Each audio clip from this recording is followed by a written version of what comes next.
This is Democracy Now!, democracynow.org, The War and Peace Report. I'm Amy Goodman. In France, voters head to the polls Sunday in a presidential election that pits former investment banker Emmanuel Macron against far-right politician Marine Le Pen. Macron on Thursday won the support of former U.S. President Barack Obama, who urged French voters to reject the politics of fear.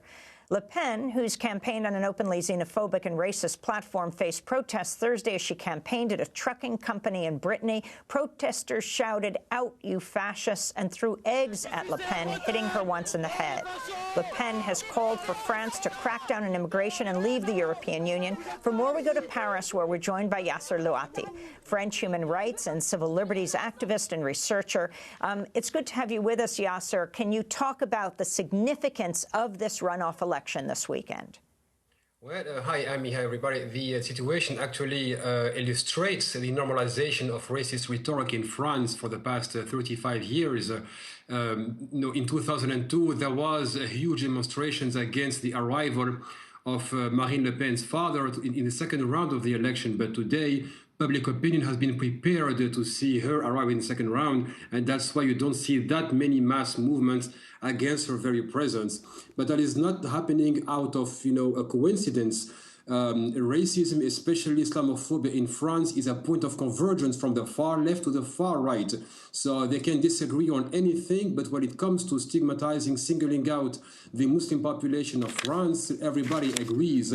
So another example is that the three openly racist candidates, Marine Le Pen, François Fillon, and Dupont-Aignan, altogether won 46% of the votes during the first round. So regardless of whether Marine Le Pen makes it to the Élysée presidential palace, her idea is already won, and a signal was sent to us last summer during the Burkini hysteria, which actually rooted the campaign on identity politics. And if you look at the last presidential debate that happened 2 days ago, they spoke about identity politics, but socio-economic policies were very vague. Marine Le Pen spoke about shutting borders and protecting France from Europe without saying how she will prevent a recession. And Emmanuel Macron said, he wants to launch a nation of startup companies.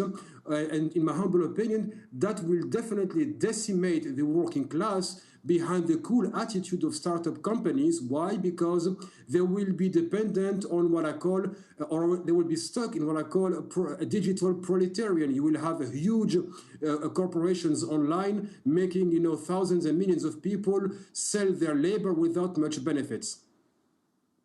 You wrote a piece, Yasser Louati, French elections, Marine Le Pen or Emmanuel Macron, Hitler or Uber. Explain. Well, it's again the choice of the lesser of two evils. You saw that in America between Donald Trump and the highly unpopular Hillary Clinton, and today that's what it is being imposed upon the French. They have to choose between an openly racist candidate like Marine Le Pen, who promises the supremacy of whites and Christians regardless of our constitution, of our tradition of separation between church and the state. And on the other hand, you have Emmanuel Macron, who appears to be this young guy who sends a signal of, yes, it's going to be about empowering people through entrepreneurship. The problem is that his version of society is that you run a country like you run a company, and the problem is that nothing in his program actually goes alongside the working class. Another point, and that's a huge trap being set up by neoliberals all around the world. They come and tap you on the shoulder and say, well, racism is evil. In our case in France, Islamophobia is evil. The problem is that what's the point of saying Islamophobia is evil if it is to implement a neoliberal agenda that will actually feed into racist rhetoric by putting people into more competition? So right now, the French are being asked to choose between the lesser of two evils, but either choice won't make the situation better. And that's why in the analysis that I see is that the immediate urgency is to block Marine Le Pen from becoming president, but the very next one is actually to make the country ungovernable for Emmanuel Macron, because we have the upcoming parliamentary elections, and given his status and his lack of alliances, he will depend on existing MPs in parliament, and that's a signal for independent candidates to rush to the ballot, register as candidates, and carry forward with a more progressive agenda. Activists with Greenpeace unfurled a giant banner on the Eiffel Tower in Paris Friday, emblazoned with France's national motto and the hashtag resist. This is Jean-François Julliard. Today's action is this banner deployed behind me under the Eiffel Tower with the values of our national motto, liberty, equality, fraternity.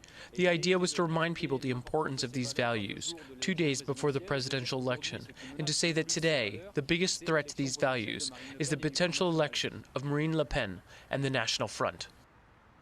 That was Jean-François Julliard.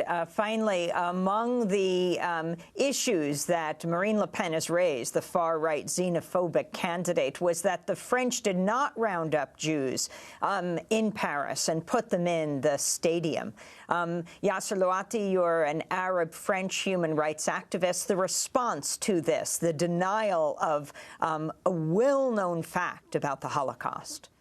When I first heard that, I was, it was beyond words and caused deep revulsion. The French police that we have today was born under the Maréchal Pétain, who collaborated with the Nazis and who sent the kids of France to the death camps. That same government is the government that allowed high state officials to carry these policies, and after the collaborationist government of Maréchal Pétain, who rounded up the Jews, after that government fell, they were not sent to jail. Actually, they continued their careers within the French apparatus. What Marine Le Pen is trying to do is to always whitewash the crimes of France. As a matter of fact, while white Christian France was collaborating with the Nazis and selling out to Hitler, blacks and Arabs and Muslim soldiers were chasing Nazis around and freeing the country, starting from the island of Corsica all the way up to Paris. But that was also a strong signal to the Zionist organizations in France, who also made clear that Marine Le Pen was now approachable by turning away from anti-Semitism and heavily investing into Islamophobia. But she had to make that declaration in order to reassure her ideological basis by saying that France was not guilty. France was guilty of collaborating with the Nazis and for sending its own Jewish kids to the death camps. There is no question about it. Historians agree on that. And now Marine Le Pen just tries to minimize the implications. It's like the same people who tell you, well, colonization brought some goods into Africa. No, it did not. As long as you have a domination of one group over another and you legitimize the killings of innocents because they happen to be from a different ethnic background or religion, that makes you a criminal. And one last point is that Marine Le Pen herself's party is actually the direct inheritance or the direct legacy from the people who rounded up Jews in the 1940s.